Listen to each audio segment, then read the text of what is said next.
I want to welcome everyone to First Among Equals podcast. I am here with Eric Spiv. What's up? And really excited to have you here today. Mm-hmm. I've been watching you for a really long time.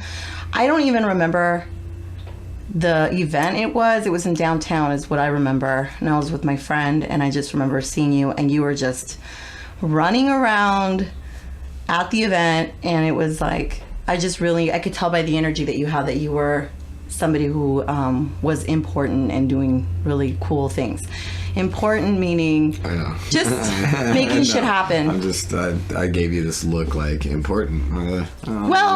This is my busybody. This is my perception of you. So it has to do with what I think of you. Cool. And so the reason I asked you to come to the podcast was because this podcast is geared towards people who are very passionate about what they do and they're 100 about it no matter what. And so that's why I feel like you're one of the people that I really wanted to hear and actually hear what's going on with you. So what's up?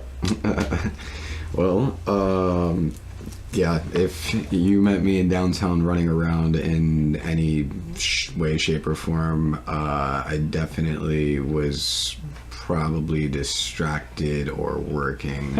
You were working. Well, distracted. I think it was a happy hour hip-hop event. Does that sound familiar? 7th and Grand? It was 7th and Grand. Because I used to do years ago. I used to do an event called Good Company there. It was an after-work event or something, right? Yeah. Like a networking. Good Company was a networking mixer because good friends are hard to find. I felt that a lot of my really good friends wanted to increase their circle of friends and they didn't really know how to go about doing that besides randomly spending money at different places that they might not have the best experiences at. So I basically started curating in conjunction with the Downtown LA Art Walk and the events that I was already doing. I started curating this happy hour event with free food and half off drinks and basically just bringing good people together. And, well, it worked. It was quite it worked. A few people that I know that came to that event that I put together actually have thanked me every year since because like they've had kids or gotten married and like that's awesome. Like that's tight. That's so dope. That wasn't necessarily the goal of it, but you guys took it to that next level. I gave you the inch, you took the mile, and then 10 miles and traveled the road, came back, had a kid, raised a family, and I'm somewhat responsible for that. That's amazing. Right. That's a random branch. Yeah. Yeah. But what you said what I do? No, I was just saying what's up. I mean, in the sense of what's going on with you now. I mean, well, first off, I really, you've done so much. Yeah, it's like, lot. Where do we start? It's only an hour. It's really a lot. But where I'm at now is, and this is kind of good because it's working in reverse engineering. Successful people work in reverse, I feel. I'm in a space of reconstruction and rebuilding and rebranding, and basically my life has been this never-ending roller coaster where I have risen from ashes and then gotten too high and burnt my wings off and fell back to the ground, and then had to get hydrated and get my sun and oxygen and grow again, and then same thing. You get up and you get down, you get up, you get down. And that perpetual, that ongoing process of getting up and getting down has definitely created a level of strength and independence and perspective that carries with me in a lot of ways and allows me to help others kind of get up when they are in the pits and when they are in the trenches. But I would say the reason I'm at this zero ground again, or level playing field, is August, September, October until November 1st. August 27th till November 1st, I lost 3 different investments of mine, and they all served their purpose in different ways, which was amazing. I learned so much from 2 of them in particular, and it's interesting to in retrospect tear them apart and look at all of the different pieces that contributed to where I'm about to go and where I am now. But August 27th to November 1st, I was homeless. I lost my apartment, I lost my office, and I lost my warehouse. Had my warehouse for 2.5 years, give or take. It was also a photo studio and event space. My apartment in K-Town, 2-bed, 1-bath, patio, utilities included, gated parking, courtyard. In K-Town, yo. Yeah. All you needed was parking. I got parking. Had Whoa. Gated parking, 2-bed, LA 1-bath, problems. utilities included, rent controlled. Jeez. It was insane. Free Coke. No, kidding. Just kidding. No, that spot was tight. Sorry, Mom. And then, what's it called? And then my office, the building owners got caught doing some bad business, and everyone that had a business underneath in that same building got the boot. Wow. So, yeah, it wasn't a financial situation at any of them, which is fine. That's crazy. And Just all... none of the situations had anything to do with my ethics or character or integrity, which is cool.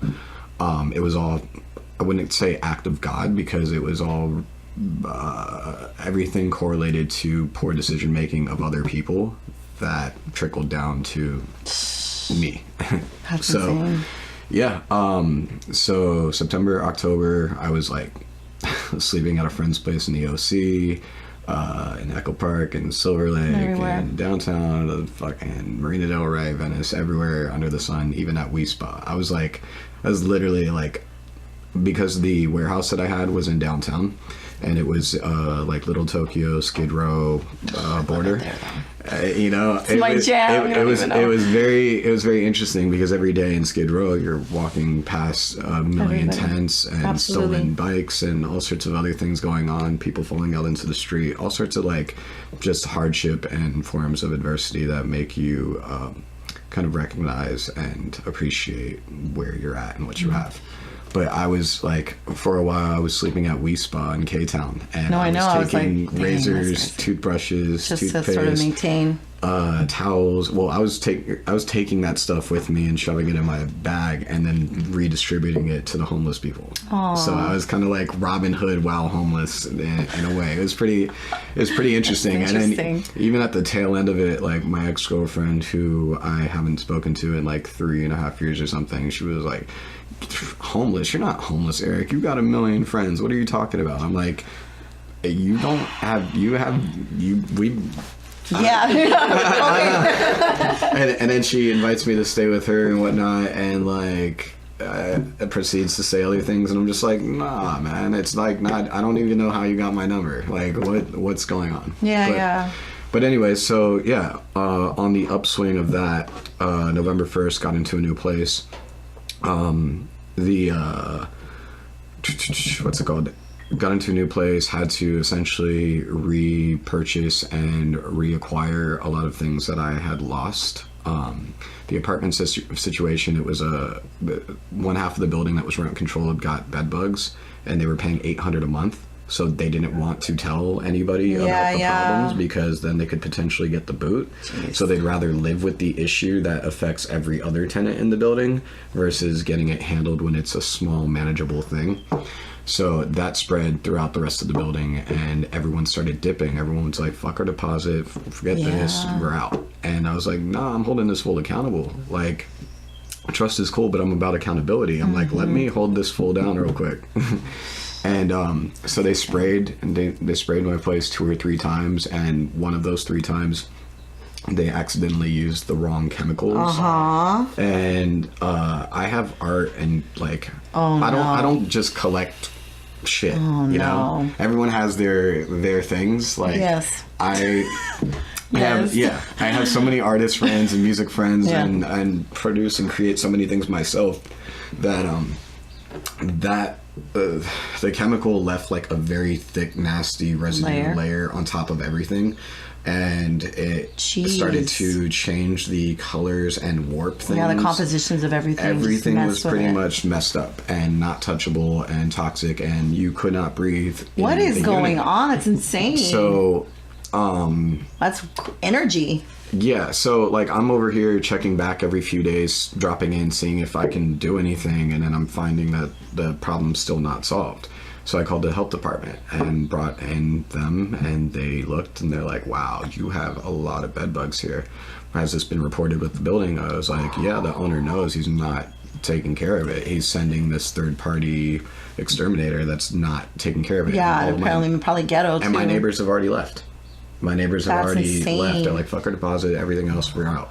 So I pretty much lost like a good chunk of my belongings and the things that I cared about, and had to restart. It wasn't a moment of like, you can't even get a moving company to touch your stuff. that. Yeah. So it wasn't like move it into storage. It wasn't Yeah, like it's salvage. done. It's like- it's a wrap. So I had to like come to that acceptance of, okay, all of this is gone. And yeah, so November 1st, starting over, get into a new space, start thrift shopping and digging for things that I missed that I had before that I wanted again. And then it kind of forced me in a good way to be more of a minimalist as well, and not to just overindulge in things that I don't necessarily need and stuff that I'm focusing more on my needs versus my wants. And toward the end of November, my computer crashes after I give myself a full like 12-hour day of recording music, and I wrote and recorded 4 songs that day that I only have snippet recordings of me doing such on Instagram in my archive. So that music's gone, and all the data and backed up stuff for the most part gone. So I bring that computer for data recovery. Yeah. They recover what they can, like 60% of 100. I get those files back, great, whatever. I've got like a decade of music that's unreleased sitting on there. So I was like, okay, cool. I lost apartment, lost warehouse, lost office. That's basically 2 different photo studios. These are spaces that I create in. These are places that I provided housing and shelter to. Like my apartment in K-Town, at one point I had 2 girls living in my living room, 1 in my second bedroom and 2 in my bedroom, and each one was dealing with different forms of hardship or adversity Challenges, or whatever. yeah, totally. Whether it was a domestic dispute or substance abuse or drug and alcohol related thing, or it was just broke up and have nowhere to go, or I'm just looking for a new apartment with this girl. But that's why I'm saying each spot served its purpose in different ways. Yeah. I'd get into the warehouse stuff and how that ended as well, but there's really no point to open that door, so to speak. It just all sucked. Where do you see all of sort of trying to make sense of all of sort of the loss and what I don't know. I think sometimes you look back and you kind of... Well, so I've got a good... I have a good broad perspective of that's what I'm saying, the destroy and rebuild thing. I think as an artist, you learn very quickly that your current reality is only temporary, and a lot of the things that you create maybe were created too soon or created too late. And it's like music, it's all about timing, you know? I could plan my album release on February 1st, but if 50 other artists plan it on February 1st, then mine's going to get shoved or pushed or hidden. But if only 5 artists are releasing on February 1st, then maybe I'm getting more visibility and attention, and there's that one song that changes my life forever. Timing, man. Yeah. So I think that I believe that everything happens for a reason, and I do think that sometimes if you don't take action with something yourself, that the universe or someone I or absolutely something agree with that. is going to force you to do that. Yeah. So and the writing's on the wall sometimes. Yeah. You'll see it and you'll keep looking and you're like, yeah, I know. Yeah, I know. And you're like, later. And then it's like, oh no, man. And then they just drops on you. Yep. And you're like, I knew. Yeah, so I knew. So I have I have my litigation or lawsuit with the previous landlord, and that's something that's like sitting on my wall, in my head, in my face every day. I put it on sticky notes, everything, because I need to do what I need to do to get it to move to the next step, so I can get reimbursed for XYZ and also hold him accountable and set a precedent for principle.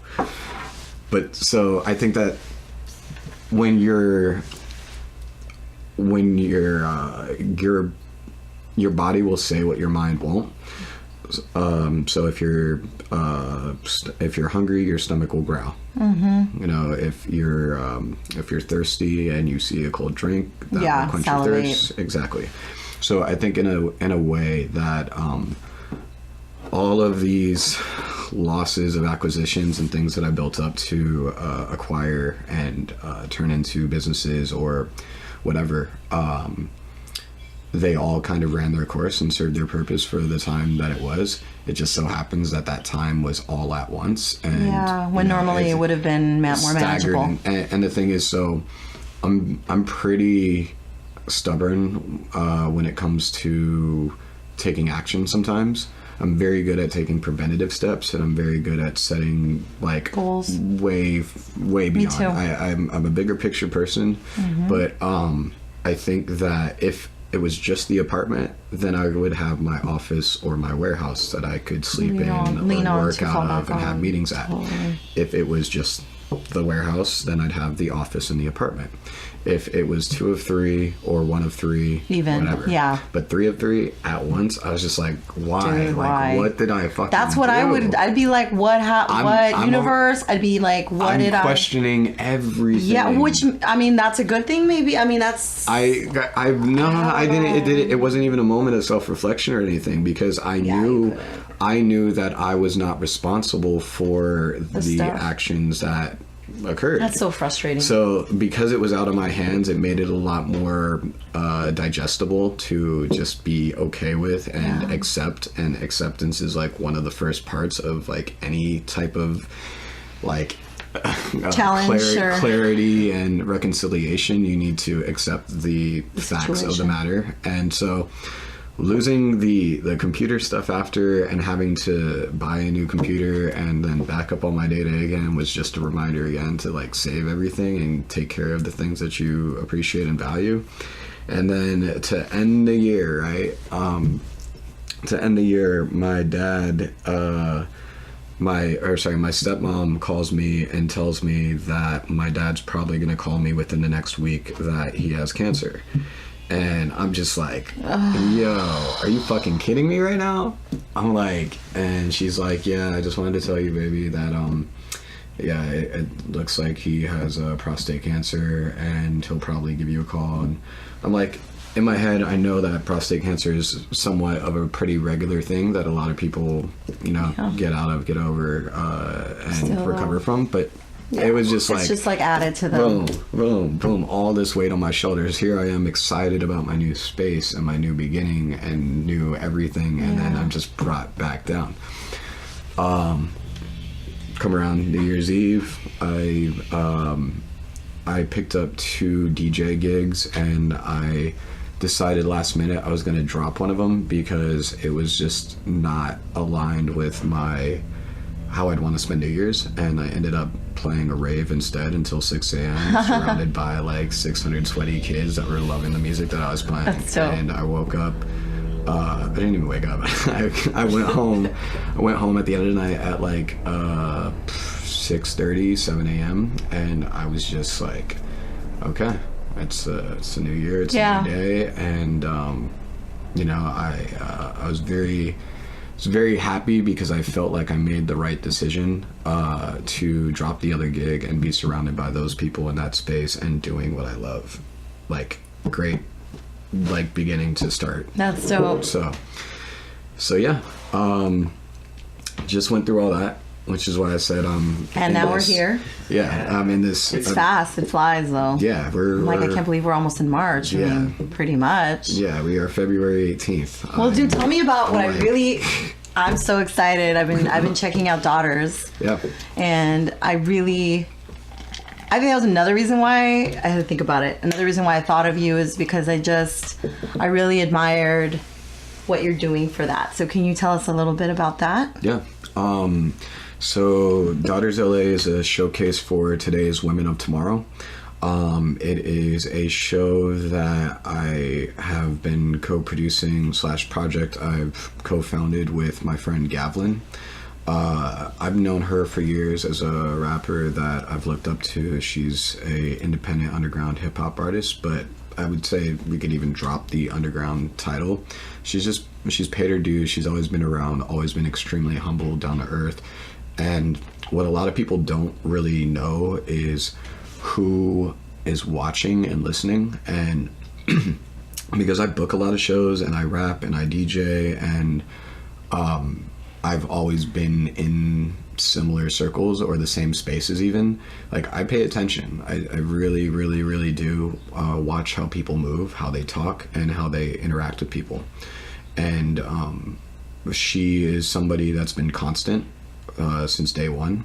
And her friends, who you might know, like Foxy and Reverie and all of them, same thing. I've watched the growth, and I love witnessing growth. And she wanted to do a showcase called Genuine Feminine. I kept flubbing the name. I couldn't remember it, for one, and for two, I was like, man, I have this massive vocabulary and I rap and I just cannot manage to get this out. Now I'm like Genuine Feminine. Yeah. So now I'm doing it in my head. So I struggled, and we there was a showcase called Play Like a Girl at the Echo, where I remember that was on. Blimes Brixton was on. A few other girlfriends were on. Yeah. I got an artist that I've been working with for a while named Shiva Linga on that show. And basically, like, at the end of the show, we were on the patio just kind of looking at each other, and like, didn't really need to say much. And it culminated into building out Daughters LA. So now where we're at with Daughters LA is we did our first show last year. We were about 400 attendees for that event. It was at the Mid-City Art House in Culver City, Mid-City. Mm-hmm. We had live music, we had vendors, we had t-shirt printing, we had rappers, we had singers, we had DJs. It was a great event. Beautiful showcase, and open to everybody. Okay. All ages, men, women, every walk, any gender, anything. And it was really, really special and inspiring. I've been doing women's events since 2010 or so. I used to do a thing called the ISIS Invitational with Ashley Dominique from Long Beach. And when 9/11 happened, that word ISIS got tarnished. Yeah. And ISIS Invitational was celebrating the goddess of beauty. ISIS, right? So it kind of, I've done women's like DJ nights and things, and I'm very much about diversity and balance when I am booking shows, especially in these industries that are so male dominated. So I'm always very, very, very mindful of that, and in turn I always have a very eclectic and great crowd. From people of color to people dancing to the music and the formats and genres. I really, really like to make a melting pot. So, I've always wanted to do another showcase and a regular thing like that, because I have Bananas, and then I used to do a party called Flyball with my ex-girlfriend. Flyball was around for a while. I remember seeing it. Flyball was 7 years, and I was a part of it the final 3.5, 4, and basically moved it from Grand Star Jazz Club to warehouses, and we changed locations every month, and that shit was bonkers. That's dope. It was one of the best dance parties in LA for a long time. So back with Daughters. Daughters LA is going to be It's at Blind Barber, right? Well, so we just started a residency First Fridays at Blind Barber. Yeah, I gotta because check that. We did I've been hosting a Heineken. I saw that after hours thing, right? Yeah, so we've been doing it since like middle of last year. It was like 6 or 7 months that we had been doing it. First Wednesday of the month, I was doing a party called After Work. After Work, that's what it is. Yeah, and so like with After Work, I was given the opportunity to just bring together good groups of people after work from like 6 to 9 or 7 to 9, and we would have drinks and food and free Heineken and live entertainment, photographers. So that was great because it gave me the opportunity to spread the wealth by booking different talent every time and different photographers every time.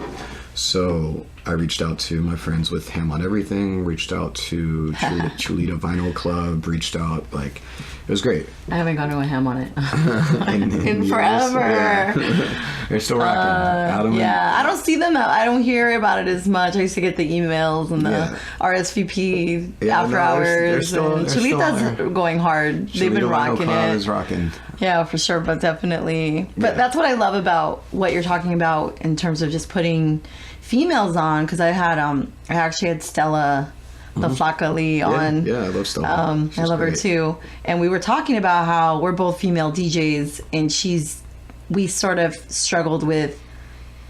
It's so male dominated that you want to put women on, but at the same time, you're not used to like so many female DJs. And I think like for me, I was spoiled because I was DJing at such a young age. It was like I was a rare animal in the jungle.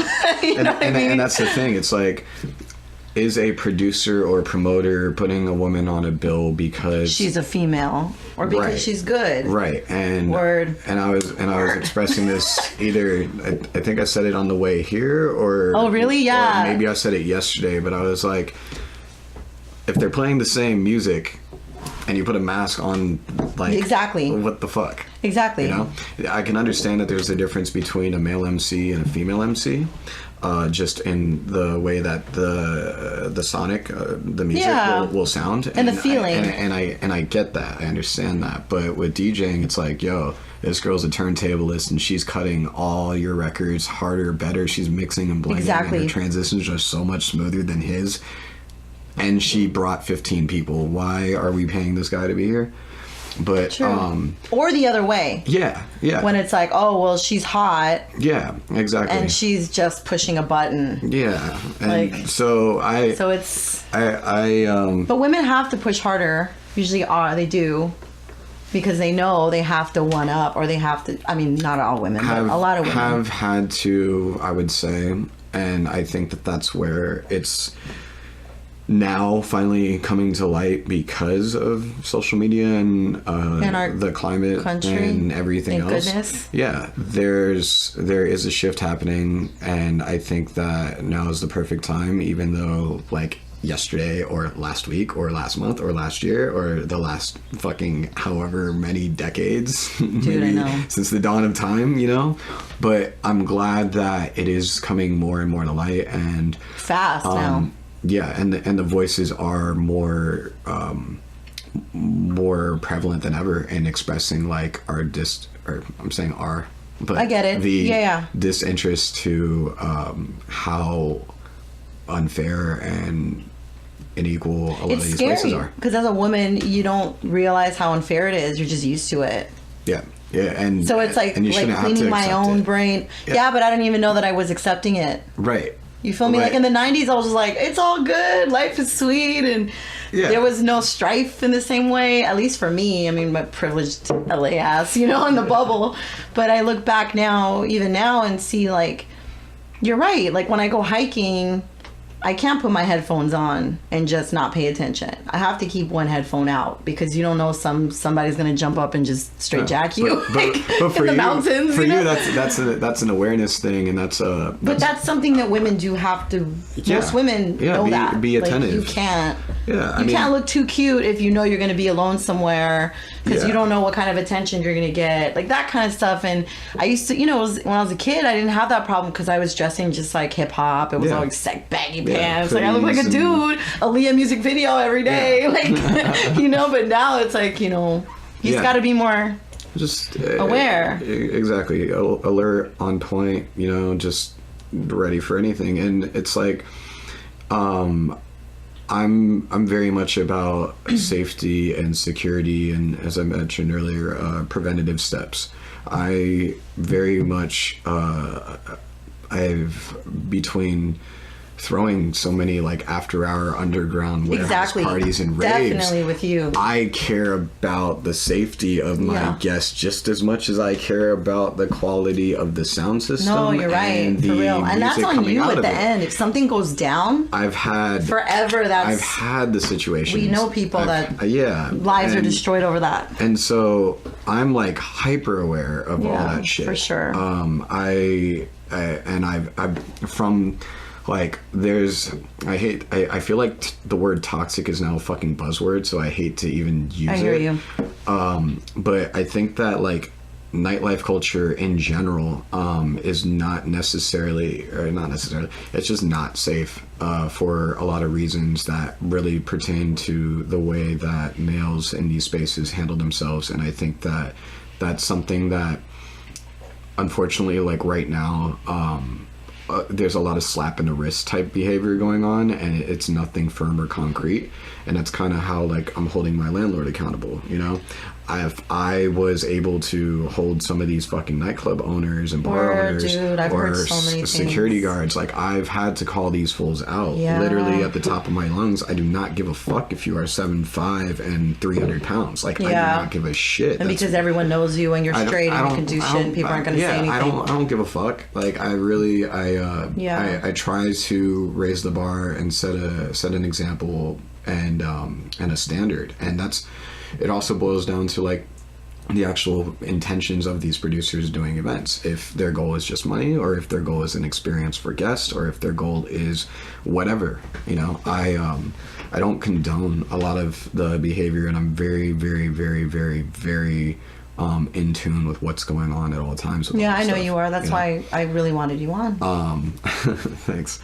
It's a lot of work. It's a lot of energy to take in other people's energy and then sort of like. It's observant. It's your. But you're constantly on. Your brain Yeah. is constantly. Yeah, I mean, I did an interview for I Love Creatives that's online where one of the first few quotes in it is like, I'll catch the bottle before it hits the floor when it rolls off the table.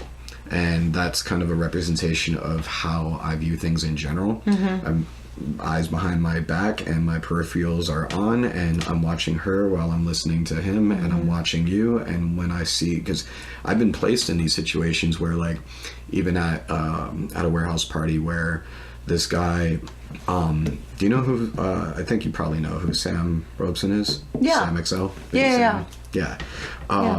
Yeah, Low End Theory, Pure Filth. I was in a situation where we were in the kitchen after this event where a guy paid a deposit, but then he didn't want to pay for the rest of the sound system, and I was responsible for getting Sam's sound in there. But not only did this guy not want to pay for the sound, I asked the security guards if they had been paid yet, and I said, if you haven't been paid, you're probably not going to, so make sure that you don't let this dude leave. Yeah. Right? And they're like, what? I was like, yeah, so he doesn't want to pay us, he didn't pay the venue owner, Yeah, and he's chances gonna are dip. he's not going to pay you. So if I was in your shoes, would not let this fool leave. Yeah. Shake him down, do whatever you need to do, take his wallet, take his keys, but call everyone in his phone until you can accumulate the money. I had to fucking I had to sell dope from this fool because he basically overestimated the amount of attendees that would come to this event and bought a bunch of blow and thought he was going to sell that to generate the money that he was going to use to pay for all of these different things. And I'm just like, dog, all right, let me actually take this from you Yeah. and let me slang your dope for Just you so and that we keep the can- fucking money so I can pay out these people that That's need to get paid, that are responsible people. risking their lives. Like, these security guards could get stabbed or shot or whatever. For You're sure. Like, having for them this here just for event, what, right? That's ridiculous. But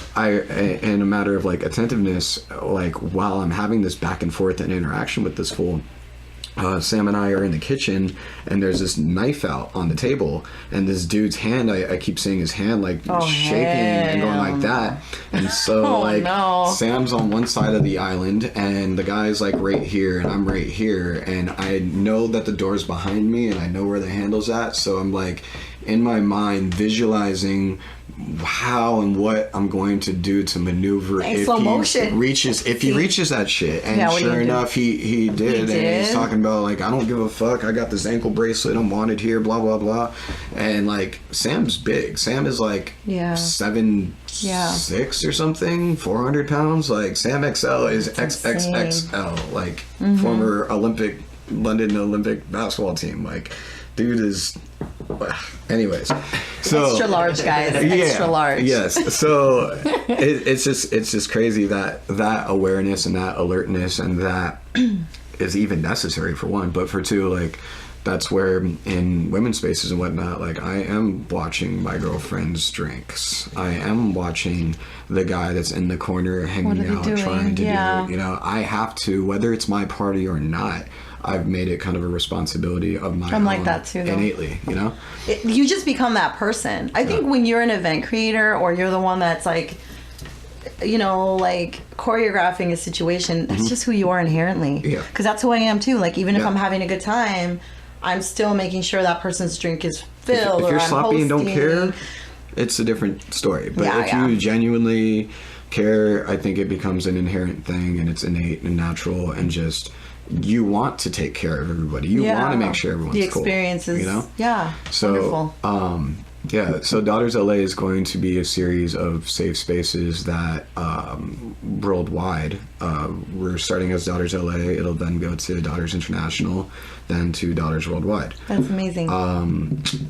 So where is it Right. happening now? So March 8th, we're looking at doing an event called Women on Walls, where these 9 girls self-funded a trip to Mexico, to Puebla. Wow. And they did murals, and then they documented the whole trip and turned it into a 20-30 minute short film. Oh, that's wonderful. And then the earthquake happened, and I don't know what happened to most of the murals, but anyways, the girls came back here. They have the film. It's called Women on Walls, and we're going to be premiering / screening that in collaboration with Montana Cans. Oh, that's And what's up. we were looking at doing it at the Container Yard, but we might move it to Self Help Graphics or right. Homeboy Industries or somewhere else that's also family, you know? Yeah.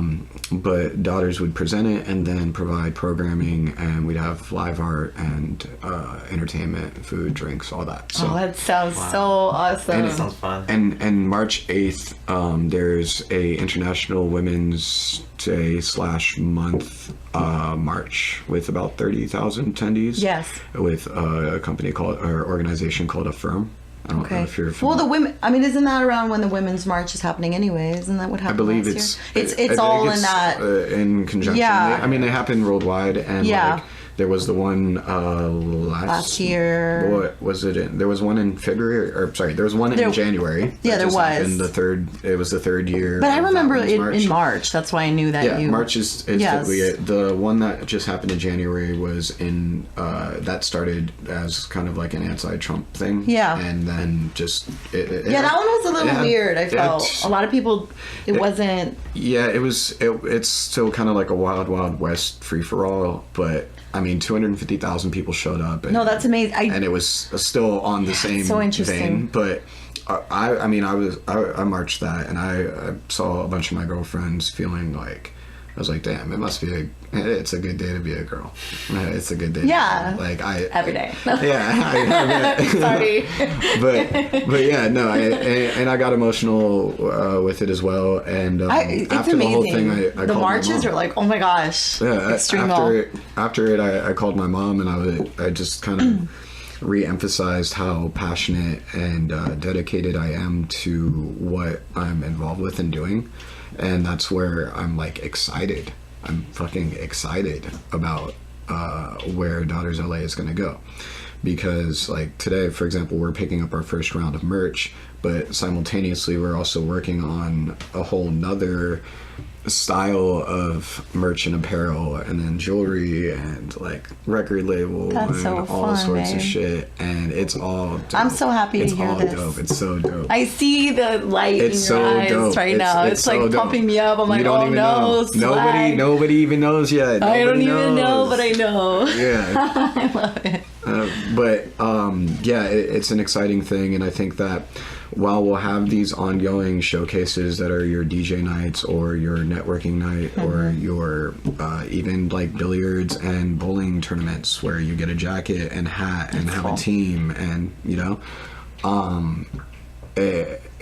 all of these different little break-offs and branches are going to come to light and happen with this, and I think that it's great. Like I used to throw a casino night called Prohibited Nights. Like I'm going to create a casino night for us. Like that's awesome.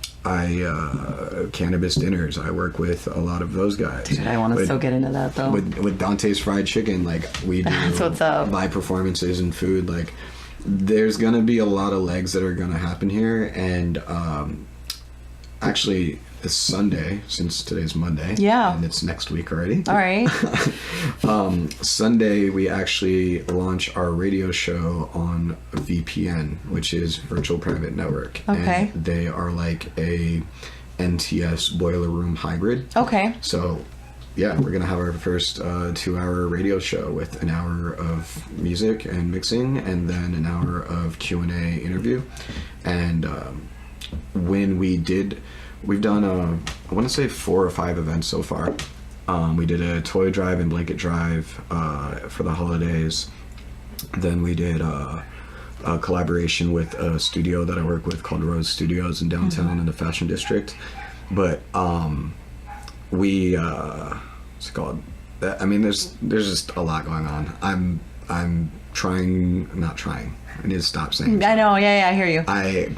You're doing. Well, last year I was saying I'm trying to turn this into an international women's festival by 2020. But ever since this year, I've been saying like we're turning this into an international women's festival. It's happening. In 2020. I'm the same way with should. Yeah, should. I'm like, I should, and I'm like, nah, dude. Well, it's like I will. I am. I'm already. It's happened. For the past like 5 or 6 years, I've been like kind of correcting people in a way of being definitive. Absolutely. Because I don't work well with the. Neither do I with the gray like that. Because I'm good with go with the flow. I'll roll with the punches all day. But a lot of people that are indecisive that do that, they don't understand the collateral or residual damage that happens with probably the lifestyle. Yeah, so I'm just like probably or for sure, because they'll be like, I'll probably be there. I'm like probably or for sure. Yeah. And people struggle with that. Yeah, so that removing the word just, a lot of people are like, I just wanted to. But then half the time, or if they'll be like, oh, I'll see what's up, you're like, nah, you're not coming. Yeah. Like I'll check it. You're like, but commitments are important, and so like I am in that note. I'm committed to this project, and I know Gavlin is as well, and it's going to really, really, really turn into something amazing. I can't even I can't explain. You're just gonna have to see. Yeah. I'm so excited. I know, I'm so pumped right now. Yeah. All right. Well, I guess I got 2 more things. Shoot. I guess I want to say, what do you think is sort of the takeaway after last year, and what sort of this new enterprise? It sounds like it's going to be become.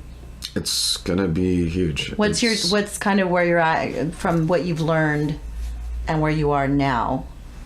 From everything in the past, sort of the challenges and everything.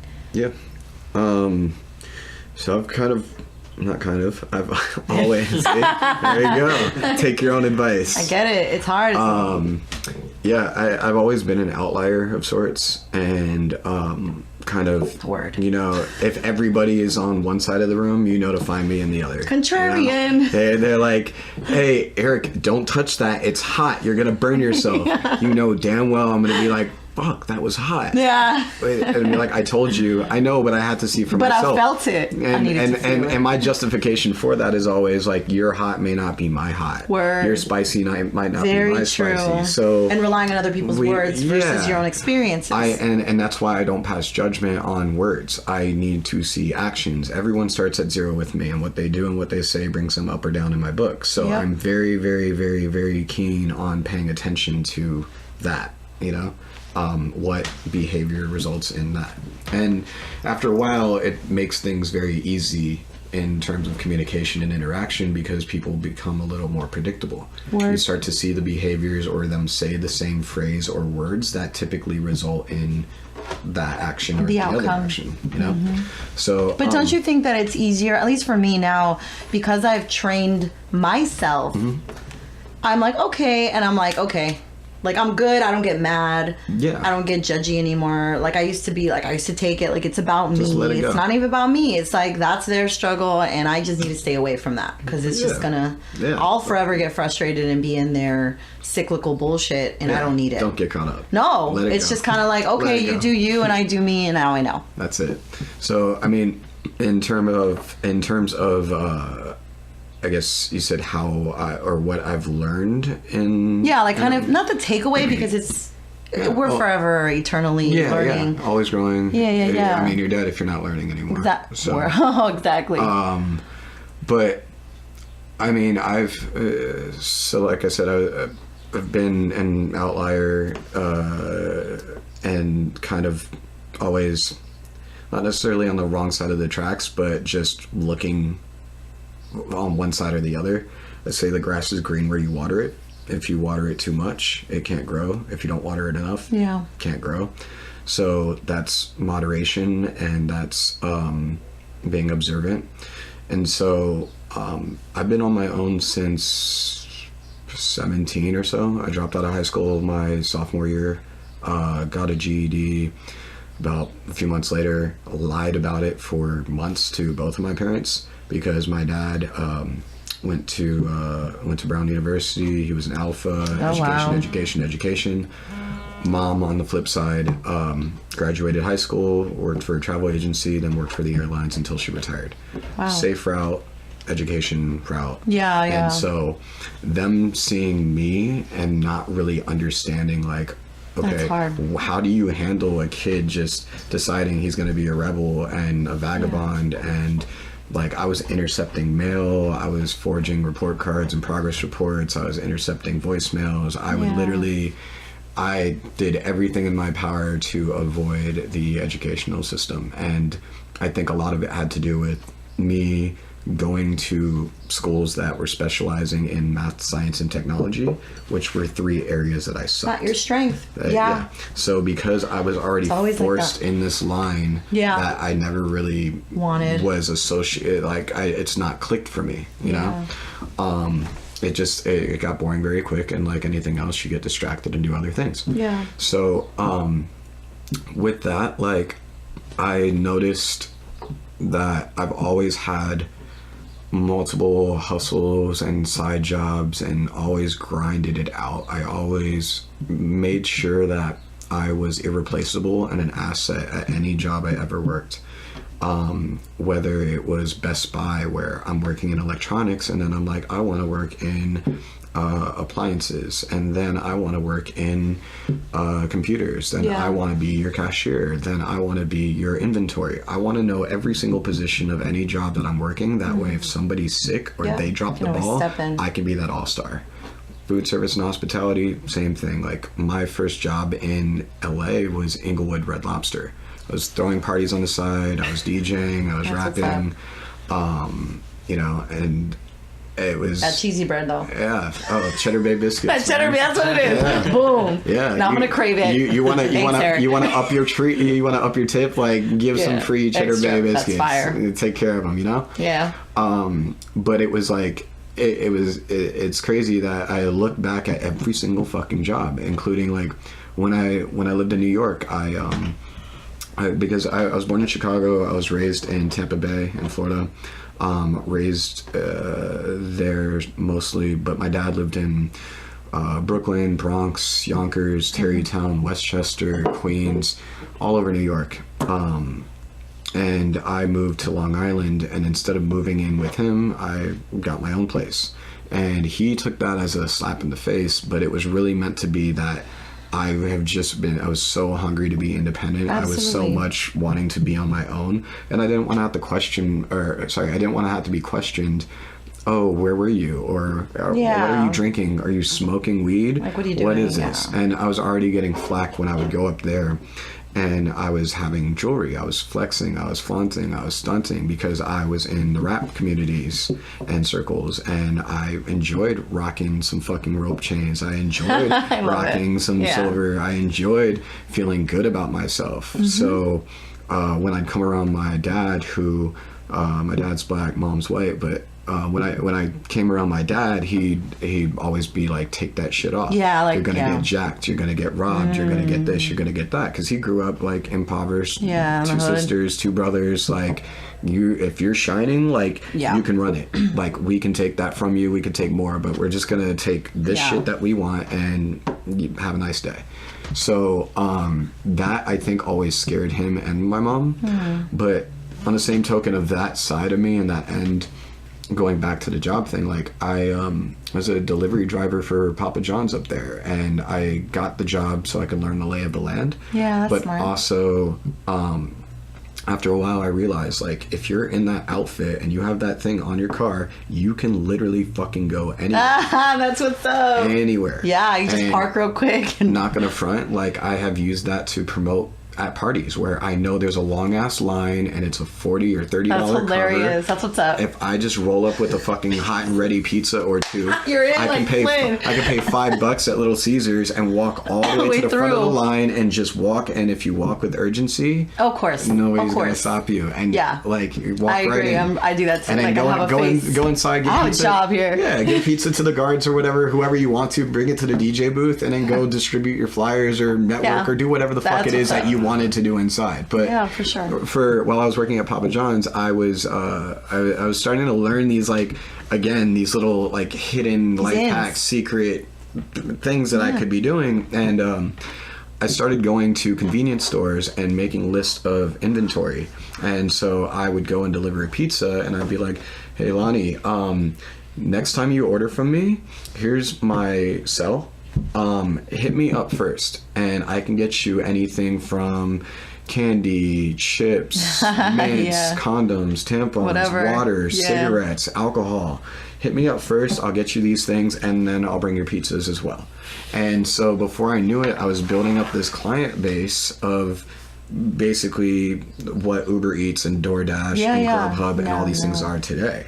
And after doing that for a while, like, I would literally, like, I would drop off a 24 pack of beer in a park and pull an envelope with money in it and call it a day, go back there later at night and see a party's going on with the beer that I dropped off. Yeah. You know?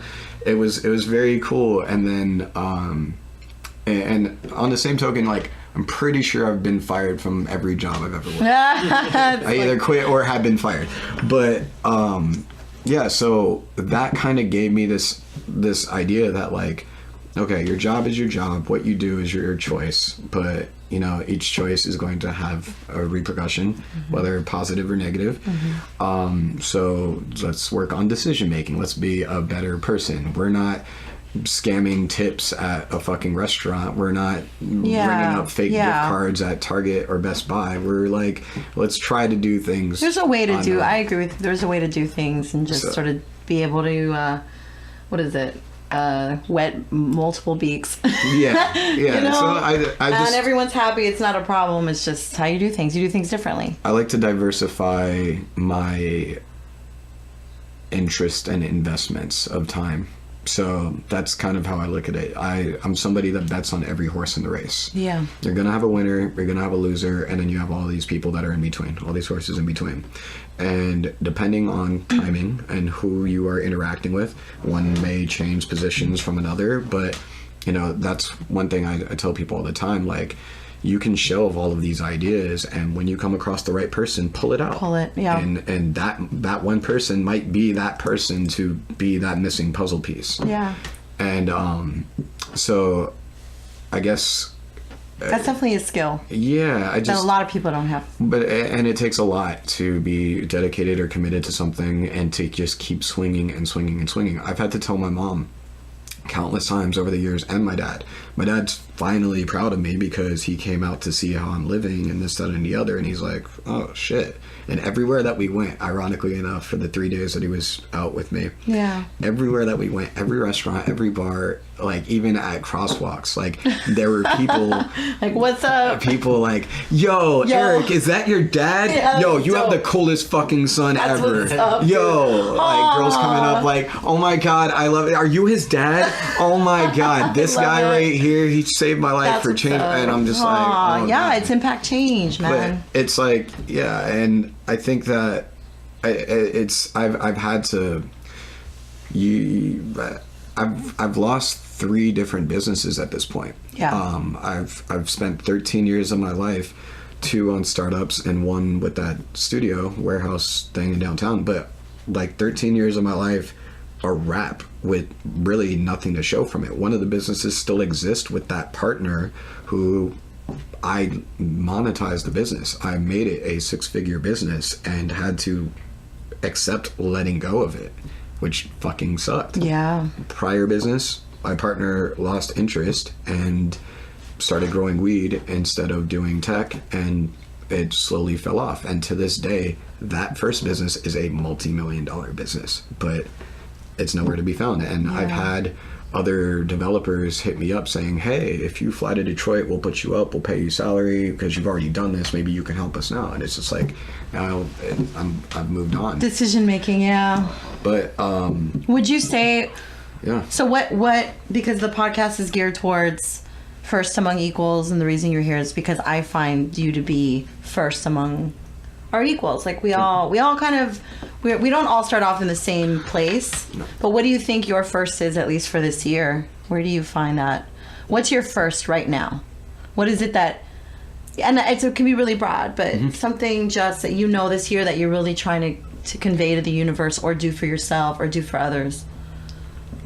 I think my bounce back and resilience consistently since I was 15, 16, 17 are able to teach so many lessons. And like, I'm finding myself more and more every day getting messages from people that are just needing help, you know? A lot of people need help. 2016, I was in a near fatal car accident. I had leg surgery, hip surgery, heart surgery. I was on bed rest the whole year. I had Schoolboy Q's Blank Face album release party to be getting a warehouse and sound and other provisions for. Then I had BB Borelli and Def Jam on the other end, and she had just a ghost wrote Bitch Better Have My Money for Rihanna, and they wanted to do society sound sessions or something like that. And I'm like, damn, I'm getting calls from Def Jam and like this Top Dog side of things, and I'm sitting here with 2 fractured ribs and hip replacement and practically muscle atrophy and on 20 pills per day, and I have to rely on everybody that's coming to my place with 24 packs of water and food, and like I can't even bathe myself. Yeah. And so that whole situation, that whole time frame, I was Snapchatting and showing every day. And the one thing I noticed was like, you can't stop me from thinking. Yeah. You know, I could still plan and plot and make ideas for the future on paper. Yeah. So one thing I've really noticed is a lot of the people that I was expressing and sharing these ideas with, they've all kind of come out of the woodwork and they're impressed because I said something and I did it. Follow through. Exactly. Word. So I think that the bounce back and the resilience, the lowest of low, like that's why like losing these 3 things recently, the apartment, the warehouse, the office, and then my dad's health situation coming after that, and then the data situation, we all take losses. Losses are learning. That's what I say. You don't take an L, you learn. That's it. And if you're not learning, you're what are you doing? So it can always be worse, especially as I'm a testament of that, and the fact that like on a health note, I had to get out of this like almost addictive state with all the pharmaceuticals and had to taper off with edibles. Yeah. And then having to rebuild muscles. I lost like 90 pounds. and I had to get personal trainer, physical therapist, Yeah, chiropractor, to get like back. all of this. And so like money and that stuff is one thing. Time is another that you don't get back. And like I think the whole never give up attitude that I have has been like kind of the one constant that I'm able to continue reiterating to people that are struggling with any type of hardship. Yeah. Your car got stolen. Your car got stolen. Yep. I'm sorry. You had a bad breakup and they set everything on fire. I'm sorry. Yeah. You know, lost a job, missed opportunity. There's always something you can learn from all of those situations if you untangle them and tear them apart. And I like to pull on the loose thread. You know, I like to poke holes in the umbrella and then test myself on being able to fix them, because that's a problem. Who's gonna have the solution? And if I can have it first and best every time, like, great. How you're doing anything's how you're doing everything. So yep, just constant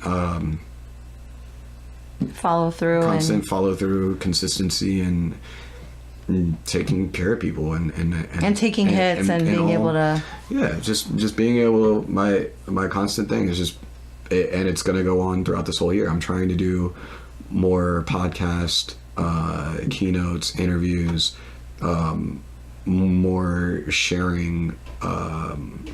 That way, people can learn from my experiences in a mass format as opposed to individual. Yeah. Individually, I've touched and helped so many different And that'll people. always keep happening. That's going to happen because forever. you give that energy anyway. That's who I am. Absolutely, me too. Like, I live for others. Like my wheelhouse of points of interest are animals, elderly, women, youth, and because of the car accident situation, disabled. Because I never knew how unequipped the world was until I was hit with like having to go to this appointment or having to go to this exam, and the elevator's broken. Just trying to get there, yeah. And there's no ramp or other way I can get up, and I'm just like, wow, fuck. Or no handicap parking or whatever the fuck it may be. Yeah. And it's just like the little things that you don't think about. Yeah, because it's not your problem. It's not affecting you. Exactly. And that whole not my problem thing is a good and a bad thing. It's almost like I've wanted to make a shirt recently that says not my job, because there's a lot of things that just like I want to help. It's like I see the stray animal on the side of the road and I want to pull over and stop and get it. But I'm going to something that is time sensitive and, like, dare I say, life-changing and whatnot. Yeah. But I care about that animal. Yeah. I care about that dog or that cat. We or all whatever, have, we've all dealt with that. And we gotta either keep it pushing. And being around all of it in Skid Row with the warehouse too, it was like every day I'm seeing people with like so many different types of conditions that it's just like I never got desensitized by it.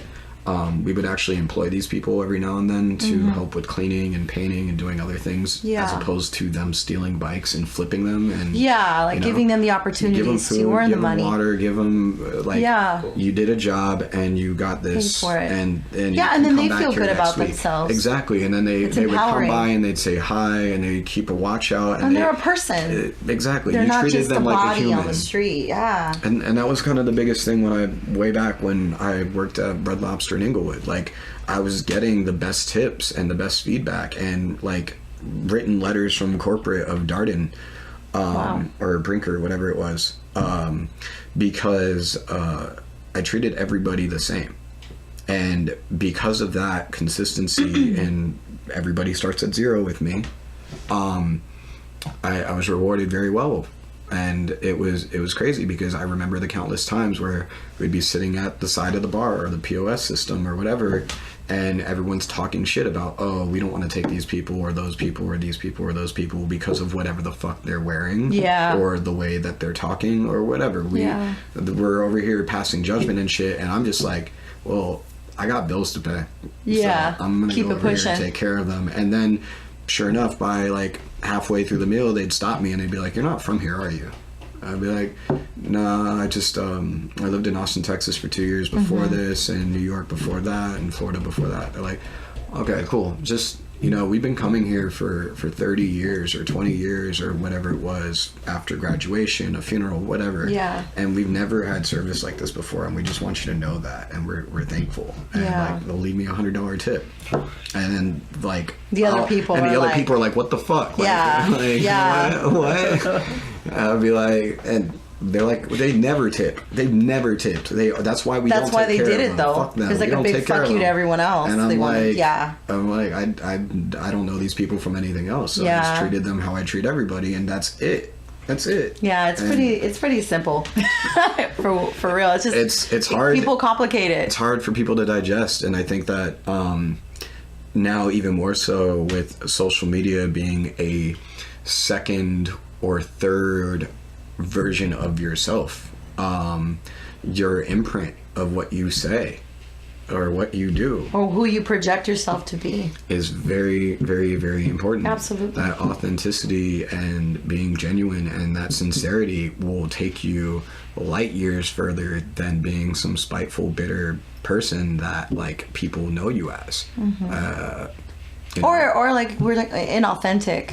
Yeah. You know, Well, I mean, if who you you're- are online versus. Yeah. You know. It just needs to align and be that same like transparency and whatnot. What you see is what you get with me. Yeah. You know? But on the flip side, like I see people that push all this out because they want to fit a mold and gain acceptance to specific groups, you know, and that's not something I agree with. So like even with the Daughters LA project or Bananas or Base Culture or all these different events and things that I'm involved with, like I'm still the same person and my interests have not changed from 10 years ago Yeah. or 15 years ago. It's constant. Whereas other people will just bandwagon or coattail or whatever. It's Yeah. it's a buzzword. It's a buzz thing. We're gonna That's the cool thing to do. women's rights and POC. Like Exactly. let's push these all of a sudden. And I'm like, All of a sudden. where were you at? Yeah. Were you shooting with me at the gym? Like, Well, that's where why, were you at? and you know? are very observant to that. So Yeah, I'm just. I think that everybody has an opportunity to do their part, and in any course, and if you're doing anything positive or productive or progressive, like great, like I admire that, I respect that. But a lot of people get it twisted, and unfortunately, just tire and exhaust themselves because they're chasing the wrong things, and they're trying to gain certain accolades or I guess acclaim for just not the things that they're down with, yeah, you know. yeah. Well, thank you, Eric. Yeah. I really appreciated this. Absolutely. I think you're on here because you're amazing, dude. And I've been watching you from. I'm very observant too, and I recognize all the hard work and just dedication you have to being, you know, first among equals, I guess. Where can we find you? Plug it. Oh god. You're like, let me get the list out. But where can people find longer do you? we have? I know. No, I mean, you know, Yeah. IG, Snapchats. What are we doing here? Yeah, you can go to bananasla.com and you can find out about Bananas, one of the best independent music showcases in LA. Boom. That's happened for 11 years and featured everyone from Anderson .Paak to Sid. It's had attendance ranging from Kendrick Lamar to Slug. And it's an all ages showcase that really brings an eclectic and unique crowd. It's probably one of the most diverse and down to earth crowds in LA. It's like a family reunion every That's month. dope. And it's BYOB, green friendly, and because it's all ages, like we have 15, 16-year-old superstars that fucking Rock kill. it. That Yeah. kill. You're So good. like all these A&Rs and people that work in the industry that are afraid to like come to quote unquote South Central. Yeah, even though yeah. It's like 5 minutes south of Mid-City, Culver City. Like there's superstars. And we're responsible for providing these platforms that allow them to express themselves and explore their talents. That's amazing. So yeah, Bananas LA every third Tuesday. Daughters.la. You Okay. can find out more information on the Women's Showcase that will soon be a digital platform featuring, showcasing, and highlighting women of all walks. And it'll have a wealth of resources and very, very special and unique tools and information and just really cool things that will motivate anyone, male, female, bi, trans, whatever. Yeah, white, yellow, just purple, inspiration. everything. Any person. So we have that. And then for me, you can find me on Instagram at eric.spiv.ur.plug.